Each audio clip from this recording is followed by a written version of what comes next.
d'interdiction des importations. Monsieur Toprak, pour mener à bien son projet en Algérie, il compte sur quoi? Il compte sur ses relations avec M. Erdogan. بالنسبه لك ما تعرفش باللي شكون هذا توبراك هذا توبراك مسعود c'était l'ami de طيب Erdogan. Ils ont étudié dans le même lycée في اسطنبول يعيطوا له le lycée Imam Hatib. وهذا توبراك depuis les années مسعود توبراك depuis les années 70 il s'est lancé dans les affaires.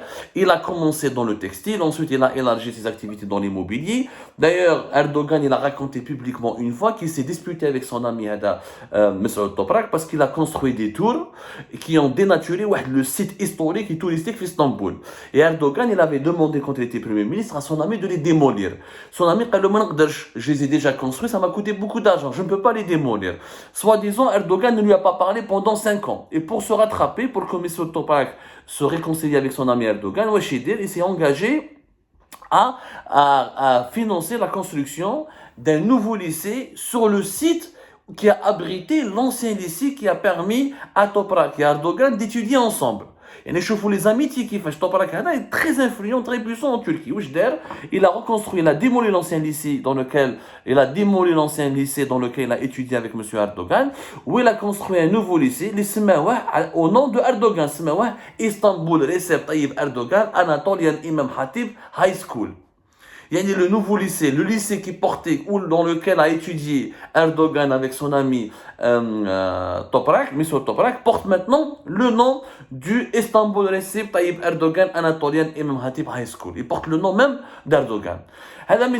Toprak, il est tellement influent que sa fille, elle a épousé qui? Le fils de M. Toprak, il a épousé la fille d'un autre milliardaire et très important capitaine d'industrie turc, Tosheli. Ça s'appelle Saïda Tosheli, qui est la fille de l'homme d'affaires Fouad Tosheli. Tosheli, c'est parmi les groupes turcs les plus importants en Algérie, ils se sont installés en Algérie en 2007. Ils ont ouvert aussi une usine dans des conditions troublantes aussi en 2013, et c'est parmi les investisseurs, les entreprises turques les plus puissantes en Algérie. Et lors de ce mariage, tous les ministres les plus importants de la Turquie ont assisté. À l'époque, Erdogan n'était pas le président de la Turquie, c'était en mars 2013. Le mariage, il y avait Abdullah Gül, qui était président de la Turquie, il a assisté au mariage. Le ministre des Affaires étrangères turc de l'époque, Ahmed Davutoglu, a assisté au mariage. Le ministre turc de l'économie à l'époque, Zafer Kagalian, il a assisté au mariage. Donc, tout le Gotha, tous les décideurs turcs ont assisté au mariage de ce fils de du fils de monsieur Mesut Toprak avec la fille de monsieur Tosheli, autre important groupe et autre homme d'affaires très puissant en Turquie qui possède le groupe Tosheli. Je vous invite d'ailleurs à la vérité sur les investissements de Tosheli en Algérie. Allez lire l'enquête d'Algérie Part qui a été publiée le 11 juillet 2022. Révélation, la face cachée de Tosheli Algérie, le soi-disant meilleur exportateur algérien, parce qu'en 2022, il y avait une campagne médiatique de désinformation qui a voulu nous faire croire que le groupe Tosheli est le meilleur exportateur algérien, mais les Algériens et les Algériens ne savaient pas que le groupe Tosheli est aussi un grand importateur, qu'il importe beaucoup plus le minerai de fer qu'il utilise, qu'il a pratiquement le monopole, qu'il a été le seul groupe étranger, le seul groupe économique qui a été autorisé par le gouvernement algérien à importer beaucoup de matières premières, qui s'appellent les minerais de fer depuis l'étranger, pour la transformer localement et produire des produits de sidérurgie qui ont été ensuite exportés. Certes, on parle de 1,2 milliard de dollars d'exportation pour le groupe soi-disant Tosheli, mais ces importations sont encore supérieures, à ces importations de minerais de fer étaient nettement supérieures à ces exportations en 2021, et même en 2022, Tosheli et Algérie continuent d'importer beaucoup de minerais de fer depuis l'étranger. Algérie Part avait retracé en 2019 et en 2021 l'ensemble des opérations d'importation de ce groupe de Tosheli. Mais malheureusement, personne n'en parle, il n'y a qu'Algérie Part qui en parle. C'est pour vous dire qu'il y a un lobbying turc très important. Après Tosheli qui s'est emparé du marché et du secteur de la sidérurgie en Algérie en devenant pratiquement leader, on veut maintenant donner un monopole sur le marché des vêtements et des habits à un autre homme d'affaires turc qui s'appelle Mesut Toprak et qui lui-même réalise en Turquie, il est déjà le représentant, c'est lui qui produit en Turquie les vêtements des sociétés Levi's, Next, Marks, Spencer, Dockers, Timberland, tous ces marques internationales connues en Occident et en Europe et connues sur la scène internationale, c'est les entreprises du groupe Thai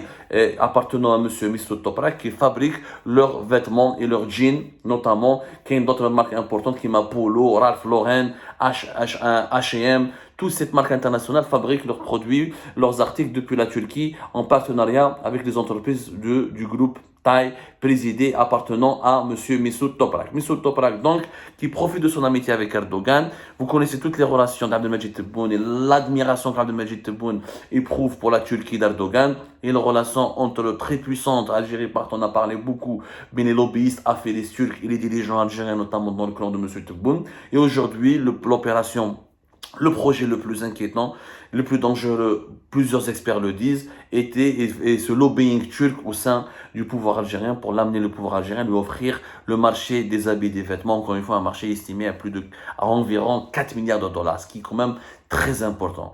Bien sûr, les investisseurs turcs sont les bienvenus en Algérie, bien sûr, s'ils développent le pays, ils sont les bienvenus, mais qu'ils obtiennent des privilèges aussi énormes, aussi impressionnants, qu'ils prennent des marchés, des parts de marché aussi importantes. D'ailleurs, la plupart des projets turcs en Algérie, qui m'a touché le projet le complexe industriel textile de Relizan, ont été essentiellement financés par les banques publiques algériennes. Les Turcs, ils ramènent leur savoir-faire, leur management et leur technologie, certes, mais ils ramènent jamais leurs capitaux et même leur technologie s'arrête entre guillemets, parce que le textile, nous avions un savoir-faire important en Algérie qu'on aurait pu exploiter et relancer. Bien sûr, marhaba les investisseurs turcs, mais leur donner des privilèges illicites, leur offrir le monopole et